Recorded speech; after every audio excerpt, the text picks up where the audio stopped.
Je te pose à nouveau la question, je perds la tête. Quel âge as-tu? Montre-moi ta main, personne d'autre là-haut.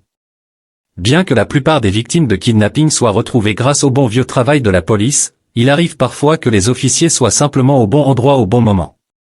Voici 6 exemples choquants de policiers trouvant des victimes de kidnapping juste à temps, en commençant par le cas de William Mozingo, âgé de 33 ans. Buddy Clow pour commencer, pourquoi ne pas t'asseoir là, les gars de l'eau, le 16 octobre 2023. Les officiers ont reçu un appel d'un résident affirmant qu'un ami retenait une femme captive dans leur garage extérieur à leur insu.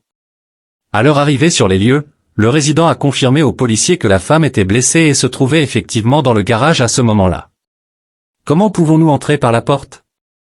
Vous devez le garder à l'intérieur du travail. Je m'en fiche, mes parents sont ici, je ne peux pas aider. Cela vient de la caméra. Le résident a affirmé avoir vu la femme et entendu le suspect, William Mozingo, âgé de 33 ans, crier sur elle à plusieurs reprises. À en juger par la situation, l'état de la femme en captivité se détériorait et les officiers devaient trouver un moyen de la secourir sans blesser personne. Je sais pertinemment que tu donnes un coup de pied, je le jure devant Dieu. Allez, s'il te plaît. Cette fille, je ne sais pas ce qui ne va pas avec elle. Oh, il y a une fille là-dedans avec lui?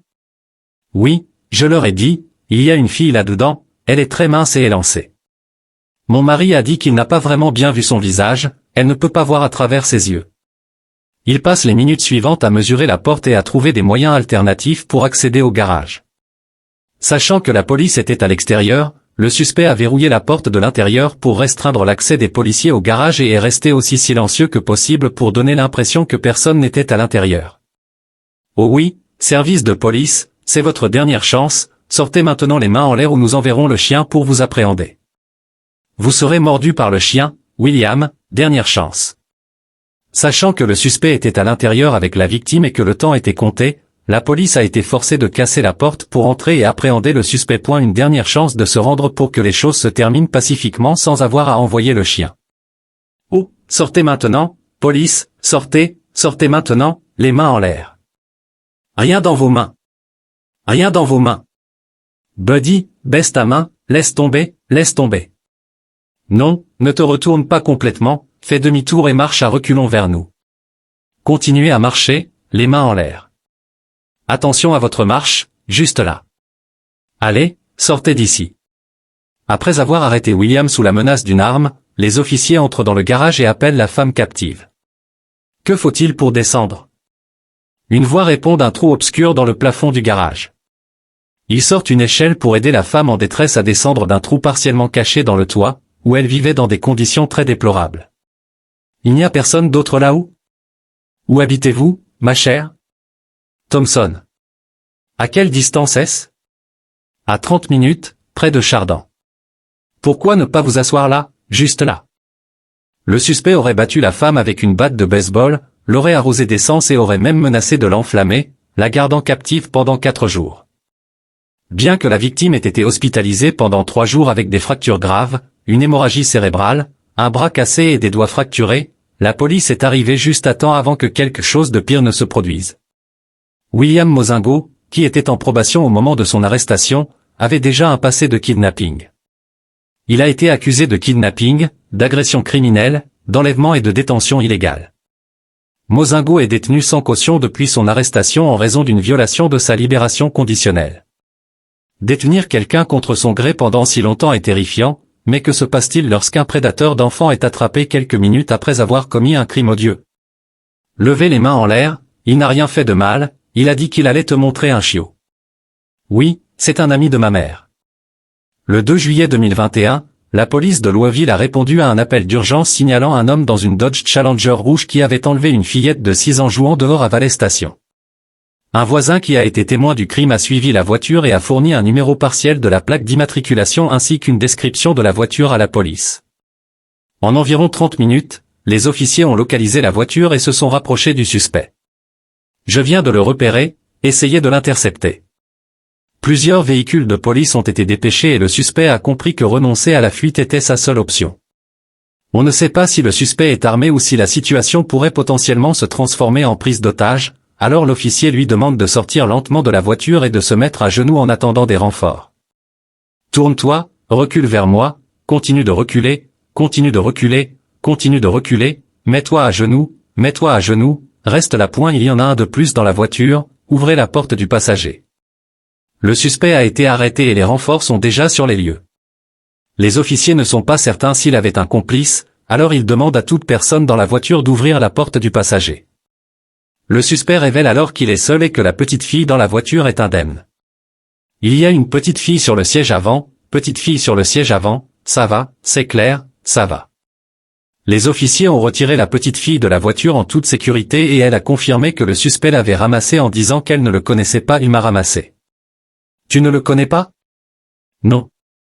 Il y a un chiffon étendu sur le siège avant de la voiture d'où la petite fille a été sortie. Il est possible que le crime ait été prémédité et que le criminel ait étendu le chiffon sur le siège pour éliminer toute trace s'il avait réussi à commettre le crime. Les prédateurs d'enfants utilisent souvent diverses tactiques pour attirer et manipuler les enfants. La tentative du suspect de tromper la fille en prétendant qu'il allait lui montrer un chiot et qu'il connaissait sa mère est un exemple troublant de cette pratique. Il ne m'a pas emmené, il a juste dit qu'il allait me montrer un chiot. Il a dit qu'il connaît ma mère, je pense. Il a dit qu'il connaît ta mère? Les policiers ont fait en sorte que la petite fille se sente à l'aise, mais elle avait également appelé sa famille après que son grand-père est arrivé. Tu vas bien? Il a dit qu'il allait. Oui, sa maman aime. Oh oui. Le suspect, Robbie Wilt, a été accusé d'un chef de kidnapping d'un mineur. Il a conclu un accord de plaidoyer et a été condamné à 13 ans de prison. Wilt ne sera pas éligible à la libération conditionnelle ou à la probation et, une fois libéré, il devra s'enregistrer en tant que délinquant sexuel. Au moins, Wilt a facilité le travail des policiers, contrairement à ce prédateur d'enfants qui pensait que les policiers n'avaient pas le droit de l'arrêter. Ouvrez la porte, ouvrez la porte. Pour le tuer, pour le tuer? Oui, on va l'amener à ta maman, d'accord? D'accord, ma maman. Oui, elle a fait? Le 4 avril 2022, la police d'Atlanta a répondu à un appel de détresse concernant un homme qui avait volé la voiture d'une femme à Atlanta avec son fils de 9 ans sur le siège arrière. À leur arrivée sur les lieux, les policiers ont rencontré l'appelant qui a raconté l'incident. L'officier a utilisé les capacités de suivi de l'iPhone du garçon en temps réel pour identifier l'emplacement du véhicule et a commencé à chercher dans la zone avec les forces de l'ordre locales. Il traque la voiture jusqu'à South Gordon, juste là, je vais aller voir. En moins d'une heure, l'officier repère rapidement le véhicule et alerte immédiatement le répartiteur et les autres officiers en intervention de son emplacement. J'ai la voiture, les gens, et People Nord, vers Oak Street, GSP est derrière. Les officiers se rapprochent du suspect et utilisent la technique de l'immobilisation de précision, également connue sous le nom de PIT, pour arrêter la voiture. Un déploiement de PIT bien exécuté se traduit généralement par le véhicule poursuivi qui dérape jusqu'à un arrêt suivi par l'arrestation d'un conducteur DA. Le policier doit maintenant arrêter le suspect et s'assurer que l'enfant sort indemne. Montre-moi tes mains, sors de la voiture, ouvre la porte, ouvre la porte. Ils essaient de nous tuer, ils essaient de me tuer. Le suspect semble être en état de choc, continuant à crier qu'ils essaient de les tuer. La tactique PIT l'a déséquilibré et il n'avait pas encore repris ses esprits lorsque les officiers l'ont maîtrisé. Arrête, ne me combats pas. Ils le plaquent rapidement au sol, le maintiennent sous contrôle. Le suspect, Darius White, a été accusé de kidnapping, de cruauté envers les enfants et de vol. Le juge a fixé sa caution à $20 000 pour les 3 charges. L'officier a sauvé l'enfant visiblement traumatisé qui est descendu de la voiture. Le garçon semblait secoué, mais l'officier l'a réconforté après avoir vérifié s'il avait des blessures. Je vais te montrer, oui, nous allons te ramener chez ta maman, d'accord? Ta maman est là-bas, oui, elle est là. Parfois, le kidnappeur est quelqu'un que vous n'avez jamais rencontré, mais que se passe-t-il lorsqu'il s'agit de votre ex-petite amie qui vous prend en otage? Oh mon Dieu, merci. Tourne-toi, tourne-toi. Le 30 janvier 2017, la police de Las Vegas a répondu à un appel au 911 concernant une femme qui semblait avoir été ligotée et emmenée de force dans une camionnette blanche à l'extérieur d'un immeuble d'appartement. L'appelant a affirmé que le suspect avait son bras autour du cou de la victime et l'étranglait en la traînant dans les escaliers de l'appartement.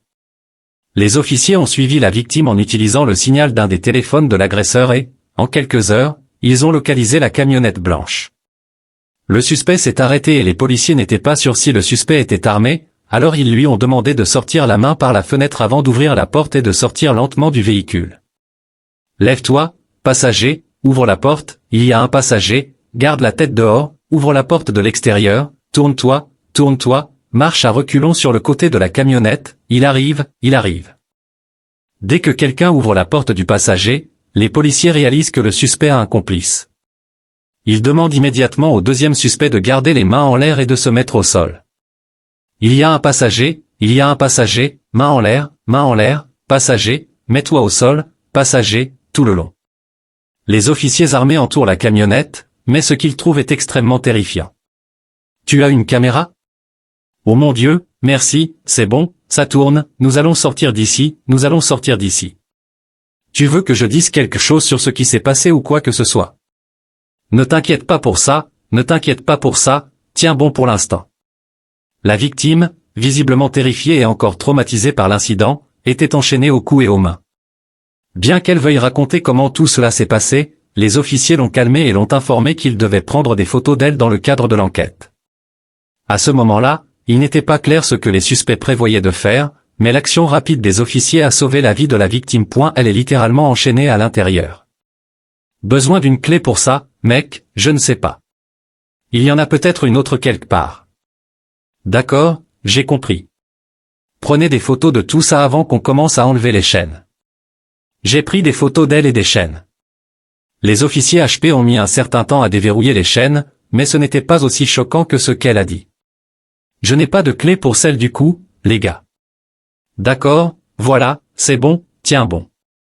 J'étais à Las Vegas, il a pénétré dans mon appartement à Las Vegas et m'a enlevé chez moi. Las Vegas, Nouveau-Mexique? Nevada. Je le connais, c'est mon ex-petit ami. La victime a révélé que le suspect, Jack Morgan, était son ex-petit ami. Ils se seraient fréquentés pendant l'université, mais ont coupé les ponts quelque temps après. Morgan et sa complice, Sarah Brown, avaient traqué la victime pendant 1 an et 3 mois, période durant laquelle ils ont localisé son complexe d'appartements. L'ordalie du kidnapping a duré moins de 12 heures et les enquêteurs allaient maintenant examiner la victime pour d'autres blessures. Pendant ce temps, le suspect était sans émotion tout le temps et a même chanté « Amazing Grace » en route vers le poste de police. Qu'en est-il de « Amazing Grace » ? Tu aimes celle-là ? Je la prendrai. Le suspect chante son hymne préféré et engage même la conversation avec le policier sur le christianisme. Son manque d'empathie et son absence totale de remords ne font que confirmer qu'il est un psychopathe qui ne se soucie pas de la façon dont ses actions ou son comportement affectent les autres. Une complice féminine mentionne qu'elle n'a jamais été dans un poste de police, ce qui suggère qu'elle pourrait être une délinquante pour la première fois. Nous allons au poste de police. Nous y allons? Je n'y ai jamais été. Jamais été où? Je n'ai jamais été dans un poste de police, point final. Jack Morgan a été accusé d'un chef de kidnapping et d'un chef de complot pour commettre un kidnapping et a été condamné à la prison à vie. Sarah Brown a plaidé coupable avant le procès et a été condamnée à 63 mois de prison et à 5 ans de libération surveillée après sa peine de prison. Mais si vous pensez que se faire kidnapper par un ex-amant est fou, que se passe-t-il lorsqu'une victime est enchaînée par le père de son enfant? Le 16 août 2023, des officiers ont été envoyés dans une maison à 2 étages après des signalements indiquant qu'une femme criait à l'aide. Les officiers ont essayé de pénétrer dans l'appartement, mais tout le premier étage était barricadé. Ils ont immédiatement élaboré un plan. Où vois-tu une échelle? J'ai une échelle. Ils ont reçu une échelle des voisins et se sont dirigés vers le 2e étage où la fenêtre avait été enlevée. Ce qu'ils ont trouvé était tout simplement horrifiant, la victime était désespérément enchaînée au sol par le cou avec des vis et un cadenas Masterlock.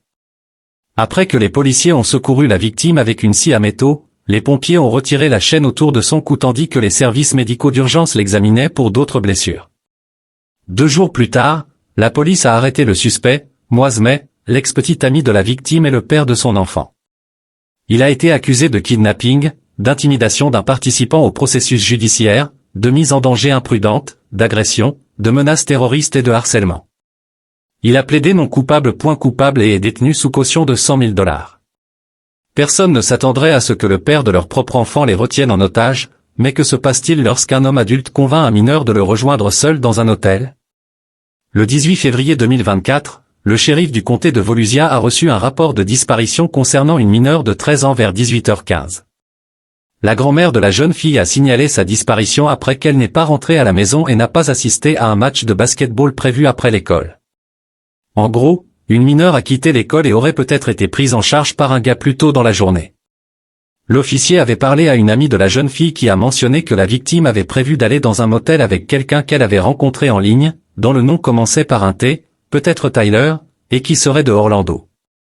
Bonjour, je suis le député James. Je me demande si une mineure et une autre personne ont enregistré leur arrivée ici plus tôt aujourd'hui.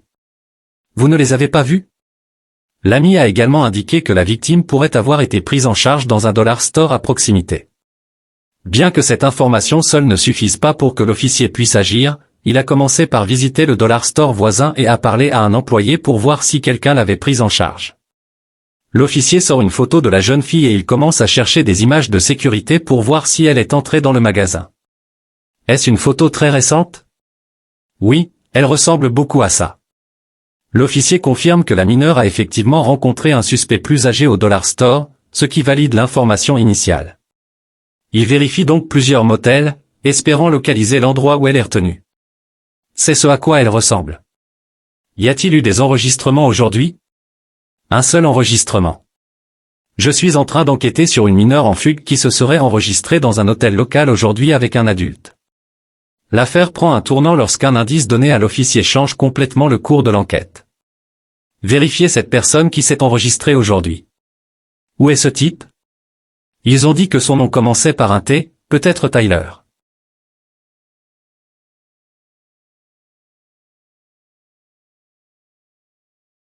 Le policier obtient enfin le nom du suspect et comprend qu'il a réservé une chambre. Il décide de le confronter en se faisant passer pour le personnel de l'hôtel. Bureau de la réception. Quelqu'un à l'intérieur? Nous devons entrer une seconde. Bureau du shérif. Reculez. Asseyez-vous sur le canapé. Salut, chérie. Bureau du shérif. Reste dans la chambre et attends-moi une seconde. Le suspect ouvre la porte et après que le policier entre dans la pièce, la victime terrifiée se précipite dans ses bras. Il lui demande ensuite d'attendre dans la chambre. Le policier est furieux qu'un adulte ait attiré une mineure dans un motel, alors il interroge T, et sa frustration est évidente. Quel âge as-tu? Quel âge as-tu? Attends là pour moi. Est-ce que ça va? As-tu besoin de quelque chose? Es-tu blessé? Non, j'ai mal au ventre. D'accord, nous allons rester avec toi. Quel âge as-tu? Si je te pose cette question encore une fois, je vais perdre la tête. J'ai 22 ans. Oh, tu es foutu, vraiment foutu. Les peines pour enlèvement en Floride sont sévères, car il s'agit d'un crime de premier degré. Le suspect risque entre 4 ans de prison et une peine maximale de réclusion à perpétuité, ainsi qu'une amende de $10 000.